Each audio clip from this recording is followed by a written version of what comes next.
ఆపదామపహర్తారం దాతారం సర్వసంపదాం లోకాభిరామం శ్రీరామం భూయో భూయో నమామ్యహం. 8వ సర్గ.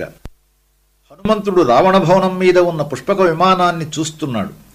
పుటం పెట్టిన మేలిమి బంగారంతో నగిషీలు చిక్కి వజ్రమాణిక్యాలతో అలంకరించిన ఆ విమానం నేత్రపర్వంగా ఉంది. దాని అందం సాటిలేనిది, దాని గమనం తిరుగులేనిది. దాని నిర్మాణం విశ్వకర్మ స్వయంగా మురిసిపోతూ చేసింది. అది వాయుమార్గంలో నిలిచి ఉంది, సూర్యమార్గానికి చిహ్నంలా ఉంది. నత్ర కించిన్న కృతం ప్రయత్నతో నత్ర కించిన్న మహార్హరత్నవత్ నతే విశేషానియతా సురేష్వపి నత్ర కించిన్న మహావిశేషవత్. ఆ విమానంలో ప్రతి నిర్మాణం, ప్రతి అలంకారం అత్యంత శ్రద్ధాసక్తులతో చేసినవే.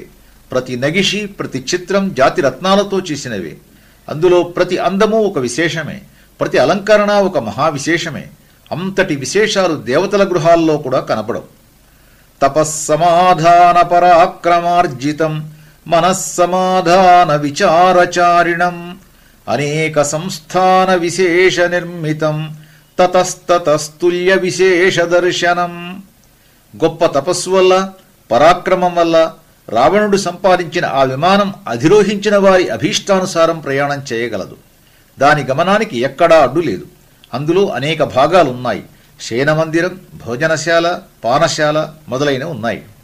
ఏ భాగంలో ఉండవలసిన విశేష నిర్మాణం, అలంకారం ఆ భాగానికి ఉన్నాయి. ఆ విమానం అనేక శిఖరాలున్న మహోన్నత పర్వతంలా ఉన్నది. శరదృతువులో వెన్నెలలా నిర్మలంగా ఉంది.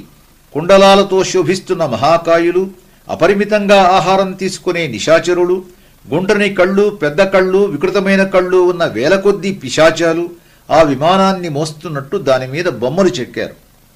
వసంత పుష్పోత్కర చారు దర్శనం వసంత మాసాదపి కాంత దర్శనం స పుష్పకం తత్ర విమానముత్తమం దదర్శ తద్వానర వీర సత్తమః. ఆ విమానం వసంత ఋతువులోని పుష్ప సముదాయాల కంటే అందంగా ఉంది, వసంత ఋతువు కంటే మనోహరంగా ఉంది. ఆ పుష్పక విమానాన్ని హనుమంతుడు సమీపం నుంచి చూశాడు. స్వస్తి.